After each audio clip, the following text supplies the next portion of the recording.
H-A-P-P-Y. I'm H-A-P-P-Y. I know I am, I'm sure I am. I'm H-A-P-P-Y. I know I am, I'm sure I am. He's H-A-P-P-Y.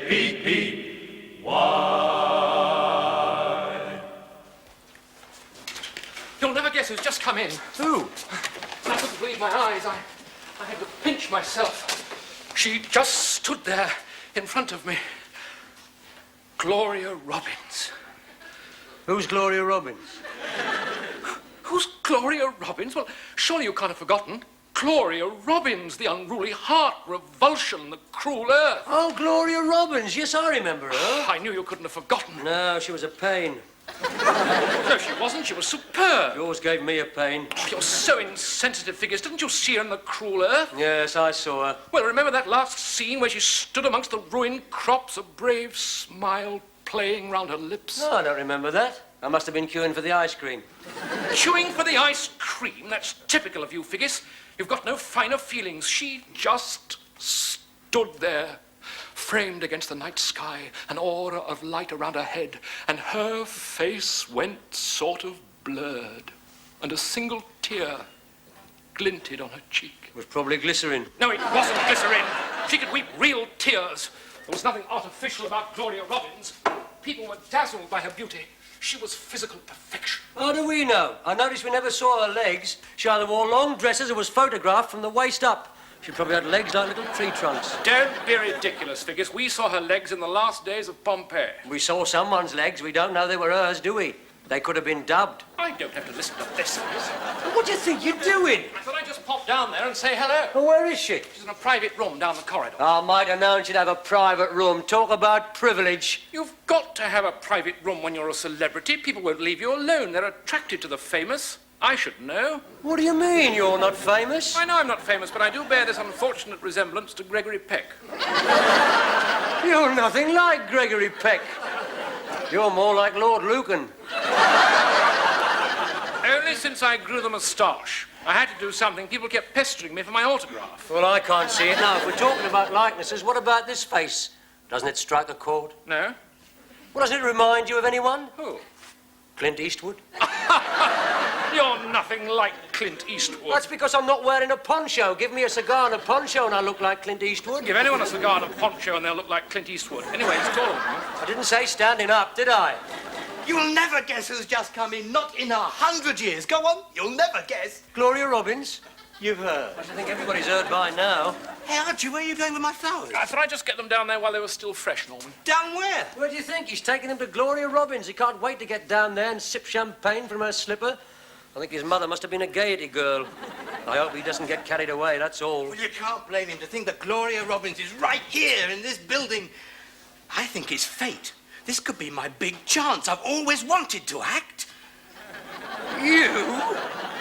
Well, they thought I was quite good at school. I had the lead in Romeo and Juliet. I'm sorry, Norman, I just don't see you as a Romeo. No, actually, I played Juliet. Juliet? Sometimes I worry about you, Norman. It was an all-boys school. You mean you had to say, Romeo, Romeo, wherefore art thou, Romeo? Yes. I can imagine where Romeo was, having hysterics in the corner. I knew you'd make fun, Figgis, but I don't care. Now I've seen Gloria Robins, it all seems possible, because she still has this charisma. Charisma? You're worse than Archie. You're both being carried away by an illusion. Gloria Robins isn't even her real name. What is her real name? Maud Baggett. What's that, Figgis? You're just talking, Doctor. I understand we have a celebrity in our midst. Oh, you've heard already, have you, Figgis? No doubt it's round the whole hospital. Yes, Gloria Robins has put herself in my hands, and I must say I feel a very special responsibility. You mean it's a cash job? I mean, it's an honour, Figgis. Besides, Gloria, Miss Robins, is physically exhausted. What with the new play, the series, and the baked bean commercial, and now the stomach pains. Well, she's been doing a baked bean commercial. I'm not surprised she's got stomach pains. Nonsense, Figgis. It's probably a direct result of tension and overwork. Show business isn't all tinsel and glitter, you know. I shan't forget what I went through in HMS Pinafore. She needs rest. I don't want you going down there and disturbing her. Don't worry, I've no intention of disturbing her. She doesn't interest me. Well, you haven't seen her, Fig. She's still beautiful, isn't she, Doctor? She's a magnificent creature, Norman. A magnificent creature? Hardly a medical phrase, is it, Doctor? I think we've departed from the textbook there, haven't we? I don't think I like the sound of that. And I don't think I like that carnation in the buttonhole either. What are you suggesting, Figgis? As far as I'm concerned, she's just another patient. Ah, but are you just another doctor? I've got you down for a highly emotional human being with a more than passing resemblance to Dr. Kildare. And with her well-known capacity for falling in love, anything could happen. I assure you, Figgis, my approach will be purely professional. The pain in the stomach is ready for you now, Mr. Thorpe. That's Gloria Robins down there, Gupta, not a pain in the stomach. How many times have I got to tell you to stop referring to the patients by their ailments, Gupta? Look what happened when we had the mayor in last week and you referred to him as a hemorrhoids by the window. He didn't like it, Gupta. You'll find that out if you try getting a council house. I'd better get down there. How do I look? Very dashing, particularly with the carnation. Yes, I thought that might make it a little more informal. I think she's taken a liking to me, Gupta. Of course, in the gossamer world of the stage with its fickle friendships and false emotions, she must always be looking for something solid and dependable. A woman like that should never be alone. Oh, she's not alone. Glover is with her. What? I'm so glad you came. I don't feel so alone now. I was really rather nervous. Oh, don't be nervous. Remember the cruel earth, when they pulled that poisoned arrow from your shoulder and you had to bite on the bullet. You were so brave. The cruel earth. Darling, don't tell me you saw that old thing. Yes, it must have been in 1950. Yes, I was just a child. I've seen all your films. I feel as though I've known you all my life. Isn't that amazing? Do you know I have exactly the same feeling? That we've met somewhere before? You mean the face is familiar? Look closely. Oh, you mean we met before you grew your moustache? No, I mean, try and imagine me without the moustache. Who do I remind you of? No, I'm not quite sure. Gregory Peck. Yes, of course. Yeah, now, uncanny resemblance. Yes. Have you ever done any acting, darling? Well, I did do a little bit when I was at Blindell's, but there were no girls, only Fatty Bulstrode, so I thought it was safer to take up squash. Oh, what a pity. Because you have a lovely voice. Well, I was thinking, Gloria, that perhaps you'd like me to read to you when you were tired. Oh, darling. That would be super. Super. Glover, do you mind getting off that bed? I told you about that before. Sorry, sweetie. Well, I'll see you later, darling. Ciao.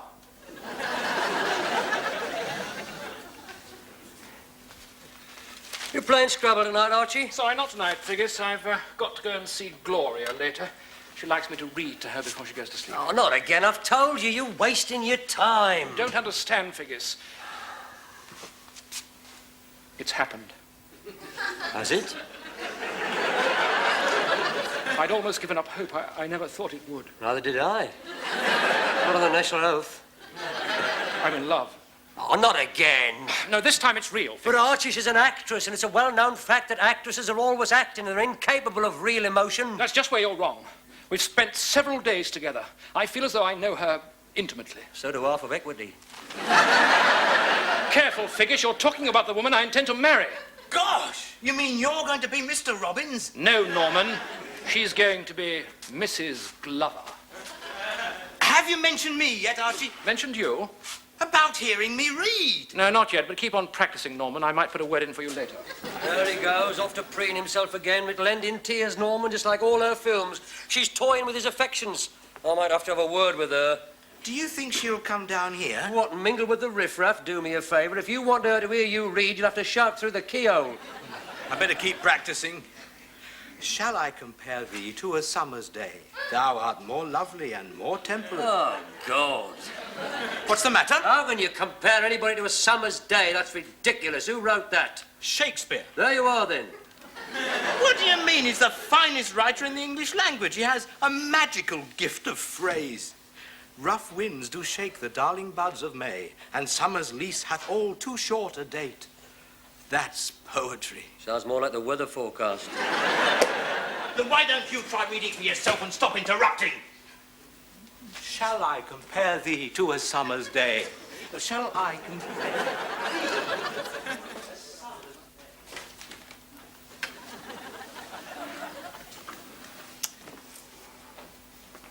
Hello. Hello. You must be Figgis. That's right. I'm afraid you have the advantage of me. I'm Gloria Robins. Oh, yes.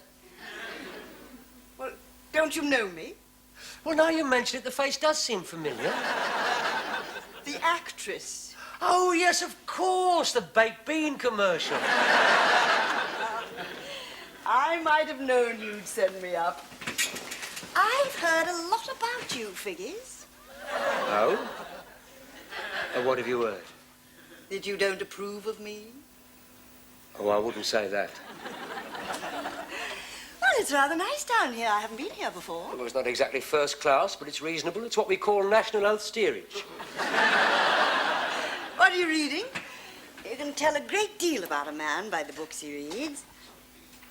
Shakespeare, the sonnets. You do surprise me, Figgis. Why? He's the finest writer in the English language. Magical gift of phrase. Why are you staring at me like that? Was I staring? Well, I think I better go.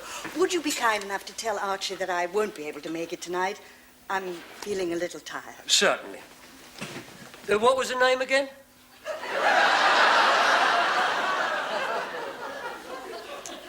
Gloria Robins.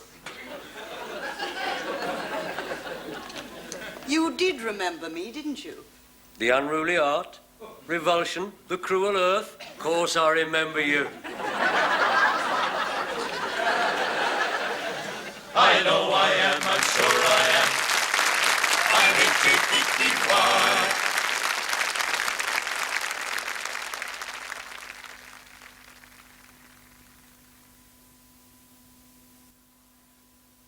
I know I am, I'm sure I am. H-A-P-P-Y.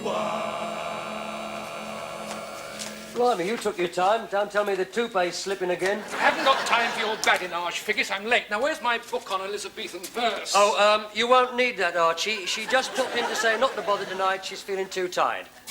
Too tired? But she said she was feeling so much better. I better go to her. Don't do that, Archie. Why not?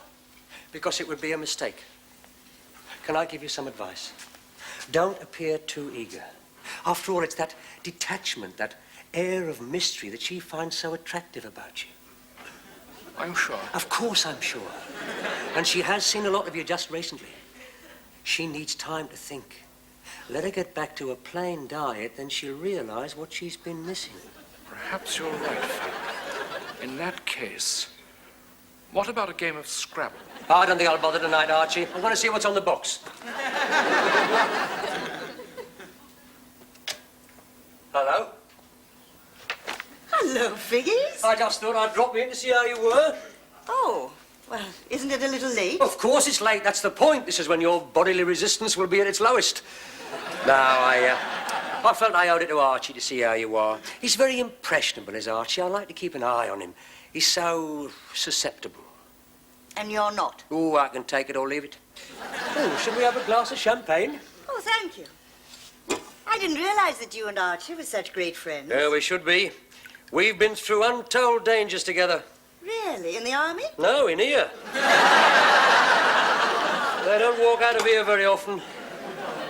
Oh, but they said Mr. Thorpe was a very good man. Well, of course they did. You won't hear a bad word against him in here. He's buried all his mistakes. Oh, I'm beginning to feel very nervous again. Would you like me to read to you? It might soothe your nerves. Yes, would you mind? Certainly. Oh, But soft, what light through yonder window breaks? It is the east, and Juliet is the sun. Excuse me a moment. Arise, fair sun, and kill the envious... Shove off, Norman. I got here first. Sorry, Fig. Who's that? Just a strolling player. Now, where was I? Let me see. Oh, yes.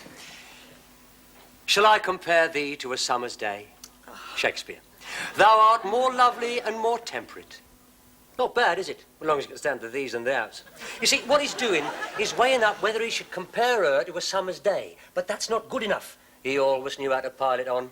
Then he says, rough winds do shake the darling buds of May, and summer's lease hath all too short a date. Now, to the casual observer, it appears that he is talking idly about the weather. But all the time, he's moving in for the kill. And then he lets her have it, straight between the eyes. But thy eternal summer shall not fade. What woman could resist that? Oh, I agree, Figgis. Oh, blimey, it's Thorpe. Could be dropping in to see if there's any champagne left. I'd better make myself scarce.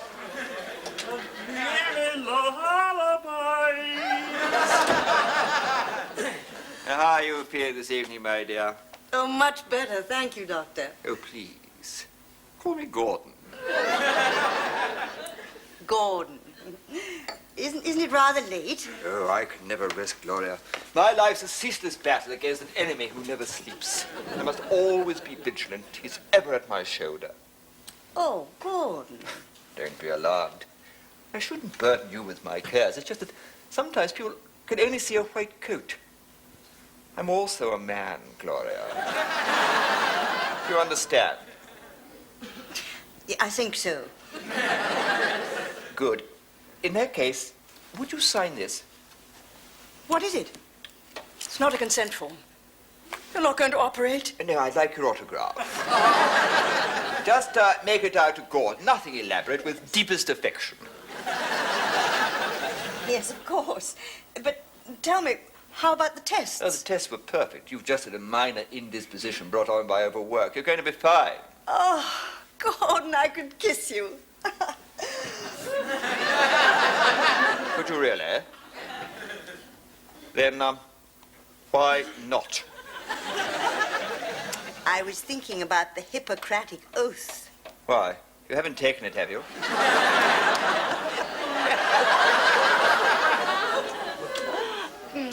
So, what is your game for?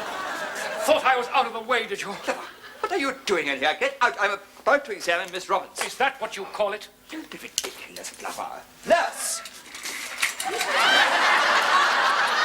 Figgis! Soft, what light through yonder window breaks? It is the east, and Juliet is...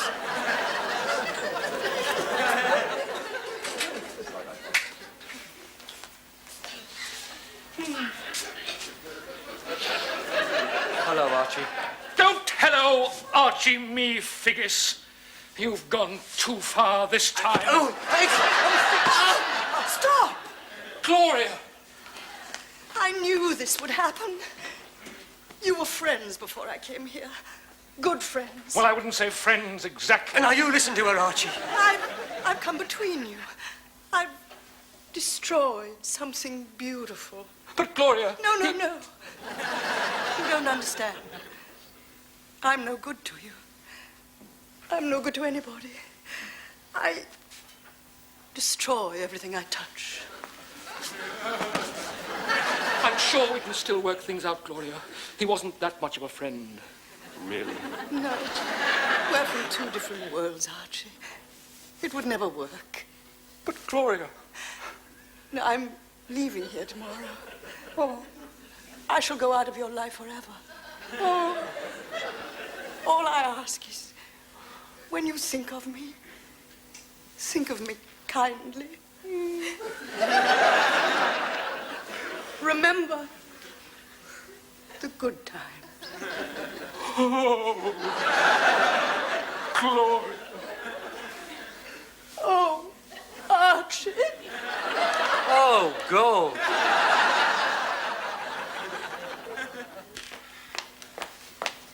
Come on, old chap, what is this? You're not eating. What is the matter? I'm just not hungry. This will not do, my dear Clover. You're finding a way over here. You must forget her. Off with the old love, on with the new, as they say. So she turned you down. I'm always being turned down. Every night I get turned down. Every night I ask a girl to come home with me, but she will not come. I should think not, all the way to India. I keep bouncing back like the jolly old rubber ball. That is the only way. Please, leave me alone, Gupta. It's not good. He's not eating. He's not talking. I think he's had another weep in the washroom. Poor old Archie, I said it would end in tears. Come on, Archie, old son, you can't go on like this. What's past is past. You know what's on tonight? Clint Eastwood and a fistful of dollars. You like that? It's where he has this sheet of metal under his poncho. There's bullets bouncing off him like hail off a tin roof. He doesn't want to see a spaghetti western Figgis, all dubbed. They open their mouths and the words come out 3 days later. You shut up, it'll do him good. Figgis is right. Clint Eastwood. He's a splendid fellow. Comes to town, the man with no name. They all laugh at him, but they do not know what he has under his poncho. The next minute, he's pumping lead and they are biting the dust. Bang, bang, 2 chaps on the roof, one in front of the livery store. The bank manager, more work for the undertaker. Bang, bing, bang, bang. That will do, Gupta. How is he? I'm afraid he is still the same. Now, come along, old chap. I don't like to see you like this. It was nothing I've done. After all, a chaste kiss in the cheek, a simple gesture of gratitude, nothing more. No point in disturbing the medical council about that one, what?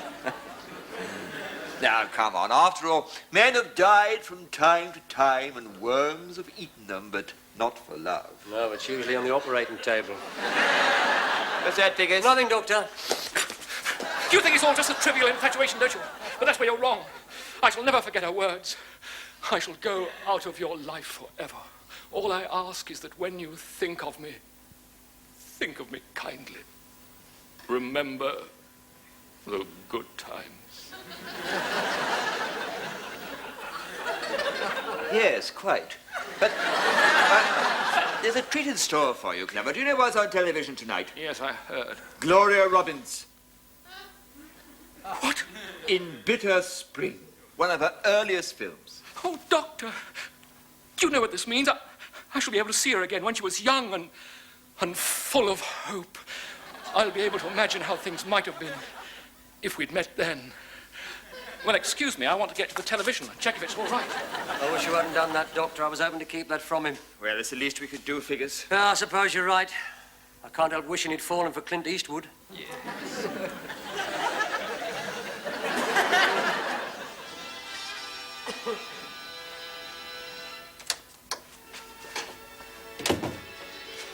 Where's it got to?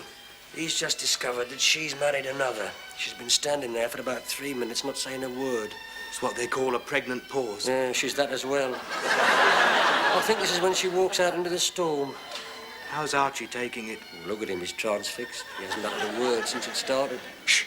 I knew this would happen. You were friends when I came here. Good friends.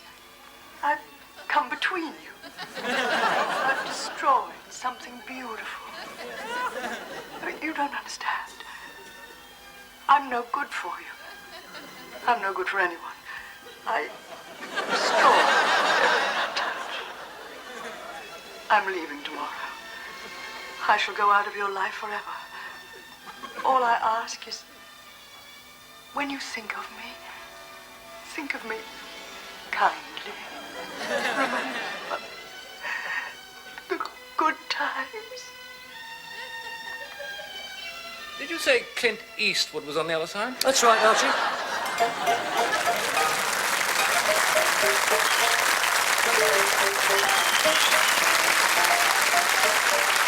I'm H-A-P-P-Y. I'm H-A-P-P-Y.